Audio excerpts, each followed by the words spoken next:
Hello students, in today's lecture we will study about data hazards. Okay, in the previous lecture I have already told you what do you mean by data hazard.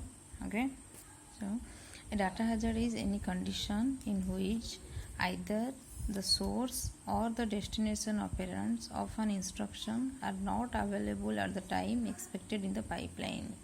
Okay, when that is needed, if it is not present or not available, then pipeline stalls for some clock cycle. This type of situation called as data hazards. Okay, so if we will write it in a single sentence, that if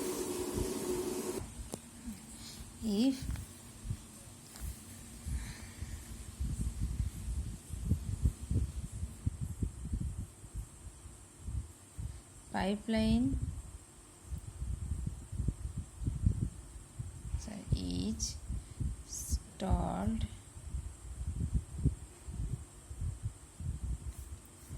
because of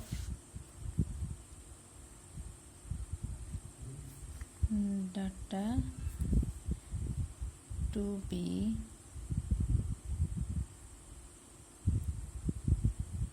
operated. Okay, if data is the reason of stalling, then that is called as data hazard.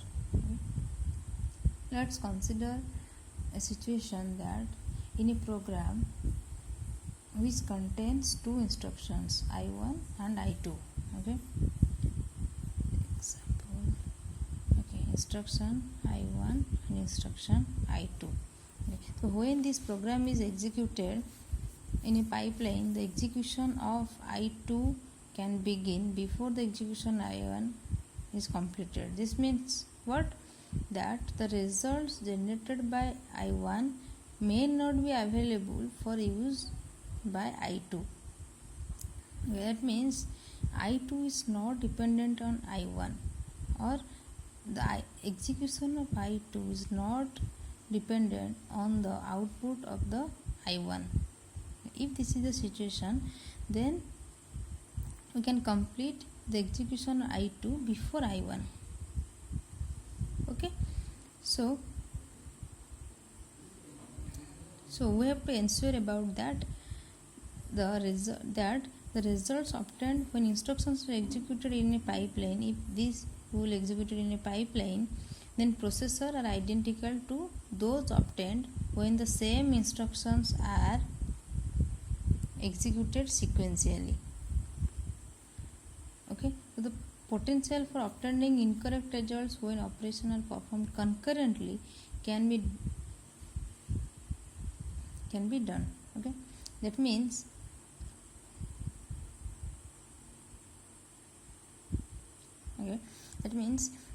if I1 and I2 are not dependent on each other, okay, or the I2 is not dependent on the result of I1, then if we will run these two instructions in pipeline also sequentially, both are approximately same. Okay, so let's take an example that let A equals to 5, then A value is 3 into A, 3A, B is into A. Okay, so when these operations are performed in the order, okay, that means let it is your I1, it is your I2. So first we will execute I1, then I2, then the result, if I1 then I2, then what will be the result? The result will be B equals to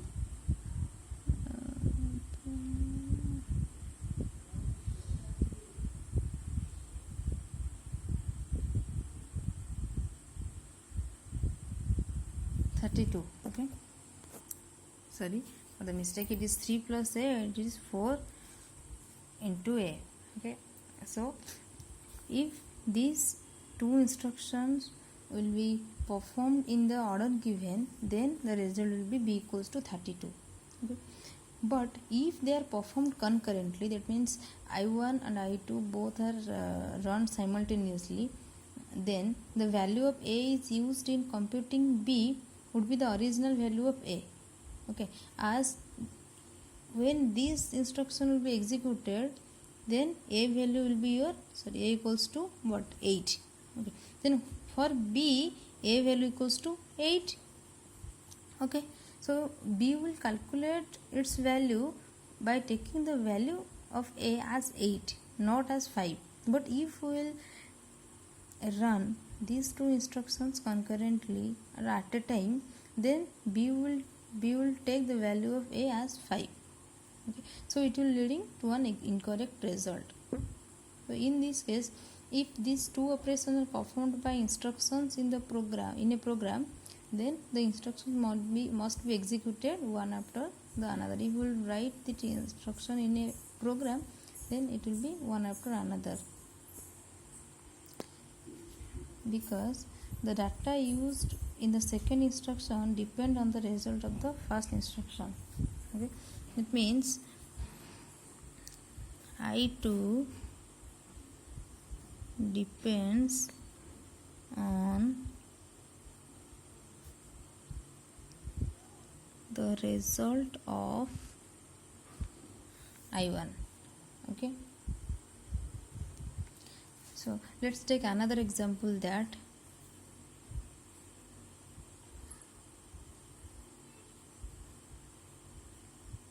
let's see equals to 2.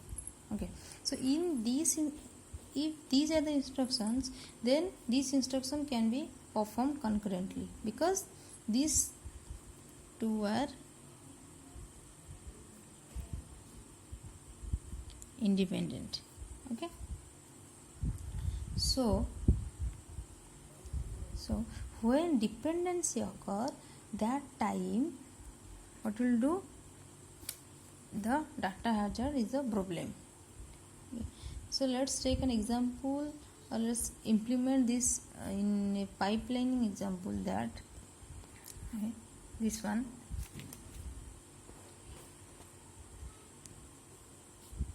Okay. So this example illustrates the basic constraints that must be enforced to guarantee correct result. Okay. When two operations depends on each other, as I have told you before, that is called as data dependency. Okay, one instruction's data is dependent on another instruction's data. Okay, so they must, so in this, if this occurs, then they must be performed sequentially in the correct order. After I1, then I2. Okay, so this rather obvious condition that it is may be reaching to the consequences. Okay. So understanding its implications is the key to understanding the variety of designing alternatives. Okay. So these are like this. Okay, so if let I1 is your multiplication, let me alter it, equal to what it is given, 4 plus 8. Okay, so I1 is the multiplication instruction and I2 for addition instruction. So the result of I2 depends on the output of I1. Okay, so when the execution is complete, then it can give the data.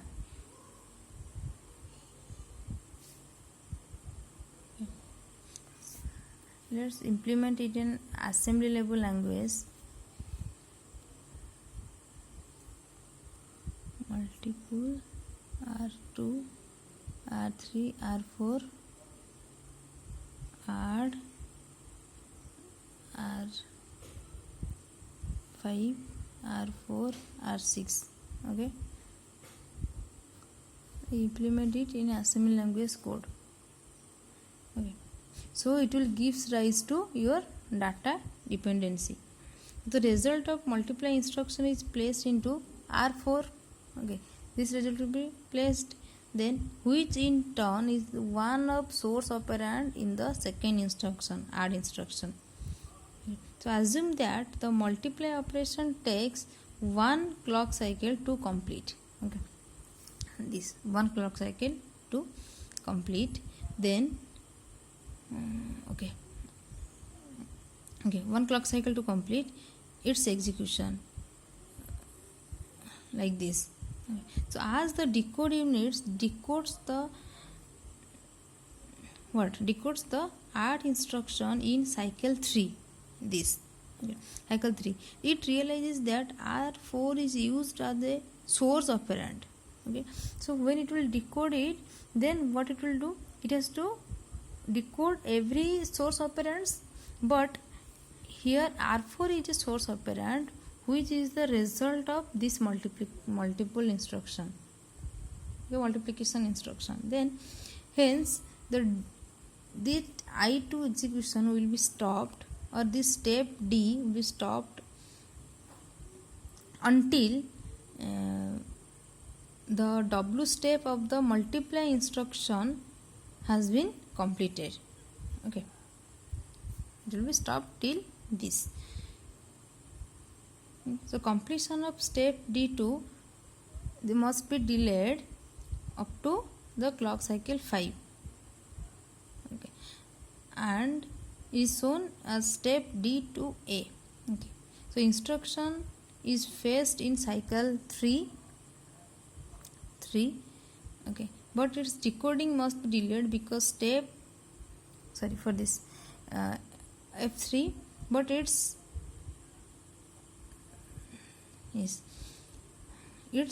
decoding must be delayed because step D3 cannot precede this D2. Hence pipeline execution is stalled for 2 clock cycle. Here 1 clock cycle, but here 2 clock cycle. So for this also 2 clock cycle. So this type of situation is called as data hazard. Okay, as pipeline stalls due to the absence of a source operand here. Okay, and this situation is called as data dependency. If data dependency occur between two instructions, then there is a chance that data hazard may occur. Okay, so this is an example. I have written here, pipeline stalled by data dependency between D2 and W1. This, due to this, pipeline is stalled for 2 clock cycle during the I3 execution. For I2 it is stalled for 1 clock cycle. Okay, this is all about your data hazards.